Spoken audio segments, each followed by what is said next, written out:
आज हम डिस्कस करेंगे लोकोमोशन इन फिश के बारे में। लोकोमोशन कहा जाता है मूव करने को, हरकत करने को। और फिश जो है वो मछली को कहा जाता है। हम देखेंगे कि मछली किस तरह से पानी के अंदर तैरती है, क्योंकि मछली तो हमने देखा है कि पानी के अंदर रहती है और उसकी जो लोकोमोशन है वो भी पानी के अंदर होती है। और वो होती है इन स्ट्रक्चर्स की मदद से, जैसे कि यहाँ पर हम देख रहे हैं जिन्हें के फिन्स कहा जाता है। जैसे कि यहाँ पर हम अपने सामने देख रहे हैं कि मछली के पास ये खास किस्म के डिफरेंट टाइप के फिन्स मौजूद होते हैं, और ये फिन्स जो हैं ये मदद करते हैं मछली को पानी में तैरने में। अब अगर हम साथ में जो फिश है इसकी बॉडी शेप देखें तो इसकी जो बॉडी है वो हमें स्ट्रीम लाइन नजर आती है। और स्ट्रीमलाइन शेप जो है ऐसी शेप को कहा जाता है जिसमें हम कहते हैं कि वो टैपर्ड हुई हुई होती है बोथ एंड्स के ऊपर। जैसे कि हम देखते हैं, अगर हम यहाँ पर ड्रॉ करें तो ये हम देख रहे हैं कि जो इसके किनारे हैं वहाँ से बारीक, या हम कहेंगे कि कम चौड़ी है, और दरमियान से जो है वो ज़्यादा चौड़ी है। यानी इस तरफ को जाते जाएंगे तो वो जो है वो कम चौड़ी होती जाएगी। इस तरह की जो शेप होती है इसे स्ट्रीम लाइन शेप कहा जाता है। जैसे आपने कश्ती को देखा है ना, कश्ती की शेप इस तरह की होती है। तो ये जो शेप है इसकी, ये भी इसे तैरने में बहुत मदद देती है। अब यहाँ पर ये वाली जो डायग्राम हम देख रहे हैं ये डायग्राम है बोनी फिश की। तो अगर हम बोनी फिशेस की बात करें तो बोनी फिशेस जो हैं उनकी बॉडी के ऊपर खास किस्म के स्केल्स मौजूद हैं। जैसे यहाँ पर हम अपने सामने इस डायग्राम में देख रहे हैं, ये क्या है, स्केल्स। और ये जो स्केल्स हैं इनके पास नीचे, ये जो यहाँ पर नीचे स्किन होती है जिसके ऊपर ये स्केल मौजूद है, वहाँ पर ख़ास किस्म के ग्लैंड मौजूद होते हैं जो इसको मॉइस्ट रखते हैं, यानी कि नम रखते हैं, ताकि जो मछली है वो पानी में आराम से मूव कर सके, आराम से तैर सके। अब अगर हम कार्टिलेजनस फिशेस की बात करें, वो मछलियाँ जिनका जो स्केलेटन है वो कार्टिलेज का हो उन्हें कार्टिलेजनस फिशेस कहा जाता है। और जिनका स्केलेटन ढांचा जो है वो बोन का हो, हड्डियों का हो, तो उन्हें बोनी फिशेस कहा जाता है। कार्टिलेजनस फिशेस, जैसे कि यहाँ पर हम अपने सामने डायग्राम देख रहे हैं, शार्क ये एक कार्टिलेजनस फिश है।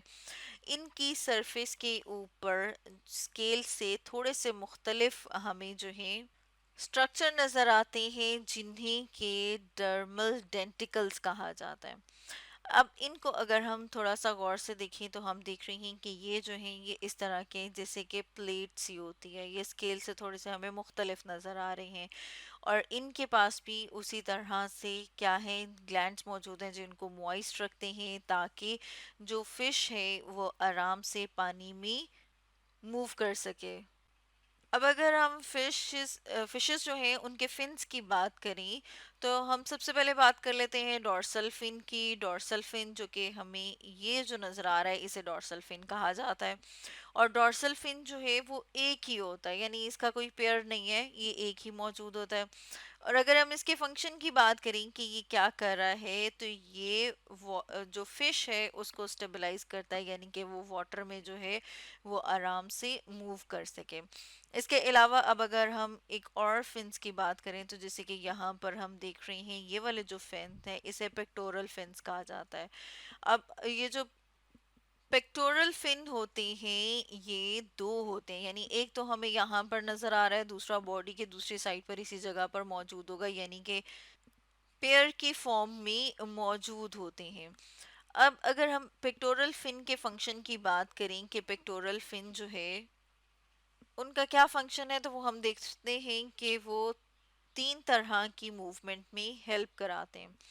सबसे पहले अगर हम बात कर लें पिचिंग की, तो जैसे कि हम अपने सामने इस डायग्राम में देख रहे हैं कि जो अप एंड डाउन मूवमेंट है, जैसे कि ऊपर और नीचे की तरफ को जो मूवमेंट होती है उसे पिचिंग मूवमेंट बोलते हैं।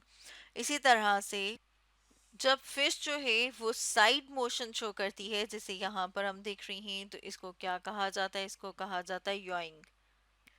और जब वो रोल करती है, जैसे यहाँ पर हम देख रहे हैं कि इस तरह से अगर वो रोल करे तो इस तरह की जो मूवमेंट है उसे रोलिंग कहा जाता है। अब इन मूवमेंट्स को हम एक एनिमेशन की मदद से समझते हैं। तो जैसे यहाँ पर हम अपने सामने एरोप्लेन देख रहे हैं, और एरोप्लेन की जो मूवमेंट है उससे हम देखेंगे कि साइड टू साइड जो मूवमेंट होती है उसे याइंग मूवमेंट बोलते हैं। जैसे यहाँ पर हम देख रहे हैं कि एरोप्लेन जो है वो साइड टू साइड मूव कर रहा है। अब यहाँ पर ये जो हम ऊपर नीचे की मूवमेंट देखें तो वो जो है वो पिचिंग है, और ये जो अभी हमने देखी है ये पिचिंग मूवमेंट है। और ये जो रोल हो रहा है इसको हम कहते हैं रोलिंग मूवमेंट। तो यहाँ पर हम दो मूवमेंट्स देख रहे हैं, ये रोलिंग, और ये जो अप एंड डाउन इसकी मूवमेंट है इसको हम कहते हैं पिचिंग मूवमेंट। अब अगर हम पेल्विक और एनल फिन की बात करें तो इस रीजन में यहाँ पर ये जो फिन हमें नजर आ रहा है ये पेल्विक फिन है, और ये जो है ये इसका एनल फिन है। अब अगर हम पेल्विक फिन की बात करें तो जो पेल्विक फिन है वो भी पेयर्ड होते हैं। पेयर्ड का मतलब जैसे कि हमने पहले बात की है कि ये वाले जो फिन हैं वो दो हैं, एक हमें यहाँ नजर आ रहा है और इसी तरह से एक दूसरी साइड पर मौजूद होगा। लेकिन जब हम एनल फिन की बात करते हैं तो एनल फिन जो है वो सिंगल होता है। जैसे कि डोर्सल फिन जो है वो सिंगल है, वो एक ही मौजूद है। इसी तरह से एनल फिन जो है वो भी एक ही होता है, जो कि हम यहाँ पर हम देख रहे हैं। और इनके फंक्शन की बात करें तो ये दोनों के दोनों जो हैं वो फिश के बैलेंस को मेंटेन करते हैं, ताकि फिश जो है वो अपनी आराम से लोकोमोशन कर सके, वो आराम से जो है वो पानी के अंदर तैर सके। हम देखा है कई दफ़ा जो पानी का बहाव है वो बहुत ज़्यादा होता है, बहुत तेज़ होता है। तो ये जो है ये क्या करते हैं, ये उनको प्रिवेंट करते हैं, बचाते हैं, ताकि वो रोल ना हो, बल्कि वो जिस तरह से वो जिस डायरेक्शन में मूव करना चाहती हैं वो उस डायरेक्शन में मूव कर लें। और अब अगर हम बात करें इसके फिन की, जो कि ये वाला है जिसे कि कॉर्डल फिन कहा जाता है, तो जो ये है ये भी सिंगल होता है, यानी कि एक ही मौजूद है। और कॉर्डल फिन की बात करें तो जो कॉर्डल फिन है वो मछली को फॉरवर्ड मूव करने में, आगे की तरफ मूव करने में मदद करता है। यानी कि जब हम इसके फंक्शन की बात करते हैं तो हम देखते हैं कि ये जब मछली ने आगे की तरफ मूव करना, और इसके साथ साथ मछली ने अगर यानी कि फिश ने टर्न लेना है, किसी एक तरफ को मुड़ना है, तो ये उसमें भी मदद करता है।